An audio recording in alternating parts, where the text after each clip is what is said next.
You know, that's the one of the issue. We have a policy called third neighbor policy because we have two neighbors, and all other countries we regard third neighbor. Great Britain and other countries we regard third neighbor, and we would like to see more investments from our third neighbor. And I try to persuade Chinese leaders and Russian leaders, if there is more investment in Mongolia from third neighbor, pie gonna be enlarged. And there is going to be more opportunities to invest from Russia and from China. Mongolia is not belong not only to China or Russia. We belong to the rest of the world. Because of that, we are trying to attract big investments from third neighbors. Of course, we put certain criteria, environmental criteria, you know, responsibility and transparency, those things. And I think those Western companies usually have those good, they usually tend to meet good criteria. And because of that, we are trying to attract those investments. Also, those are the way how to balance those investments in Mongolia, and also how to balance those interests with China and with Russia, not to become too dependent. One of them. You know, during socialist time, Mongolia was 90% of our trade, all our trade and export was to Russia. Now, almost 50–60% to China. But we would like to balance, and that's in our interest, and our neighbor usually has a good understanding that our policy, and they are respecting it.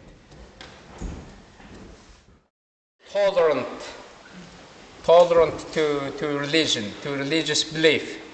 And Marco Polo wrote in his book, you know, he really surprised from the medieval Europe. He traveled all the way to Asia. He saw in one town, our capital city during that time called Karakorum, in one town, Buddhist temple, Christian church, and mosque. Yeah. And those three things, having those churches and mosques and temples in one town, it was during that time unimaginable thing. And also they had a kind of meetings and conferences, inter-religious dialogue. Because of that, you know, because of that tradition, we are really tolerant, really respectful for the people's belief. Of course, during communism, more than 30,000 of our lamas actually were killed. 700 of our temples were destroyed to the ash. That was very bad. And now we are encouraging build those temples and to regain those great belief and those things in my country. Most, 80% of Mongolians are regarded believers in Buddhist country. We have some Christians and Muslim people and all other religions represented there. That's the nothing to stop or to limit, you know. We do not have such kind of policy. Yeah. Please. Freedom. And I was just wondering if you had an opinion on a lot of the recent uprisings in the Middle East, culminating in this week's death of Gaddafi. Was the street vendor. I think he had some problem with policemen. He dosed himself fuel and he lit himself on fire. Why he did, I think, in Tunisia during that time, there was no independent media, you know, no credible organization or political party to represent his view. I think no honest judiciary to hear his case because of that. Don't become again dictators. Don't become again dictators in a different way. You know, if you use your media for yourself, if you own that, if you nominate those people, that's not good. And now we are trying to give those voices, those rights to the people, local governments. Local governments should have incentive on taxes, on wealth creation, you know.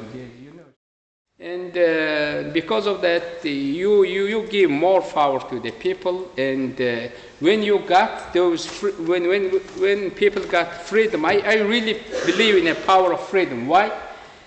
When people become free, they usually, their steps, their decisions usually become more irresponsible because they are free.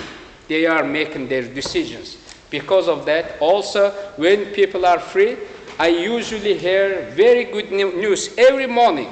There is one new factory because of the private initiatives. You know, I think free people create wonderful things in your society.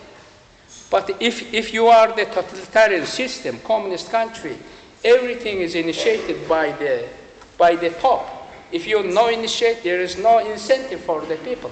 Because of that, free nations tend to be more creative. Free people tend to be more creative. Because of that, from that prosperity, and they usually take steps very responsibly. Because of that, there is peace.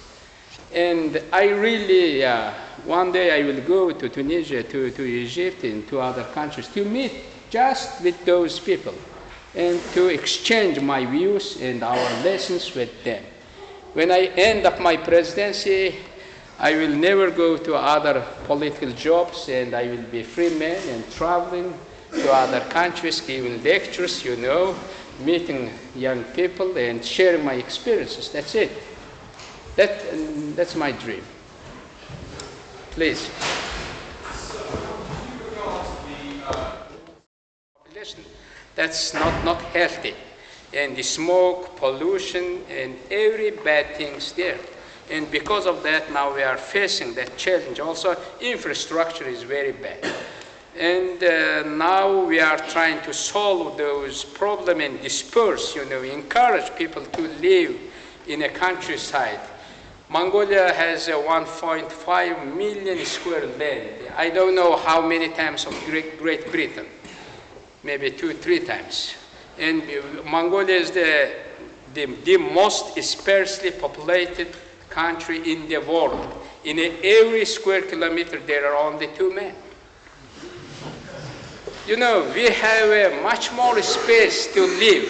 And now we encourage other people incentives and tax incentives and economic incentives also to make decisions to those places, you know, which is far from Ulaanbaatar. For example, I born in Hovdaimek, means the 1,300 kilometers away from Ulaanbaatar. And I think we are addressing that problem, and we know that problem exists, and we are addressing that problem. Now, Mongolian capital city, one of the polluted cities in the world. That's really sounds bad. And yeah, as a president, I ashamed of that. But last year, I introduced a law related with that pollution issue. And now we are really demanding our government and our city authority to address those issues, and we began. I think within maybe 5-6 years, our capital city can be one of the clean cities, one of the maybe clean cities in the world.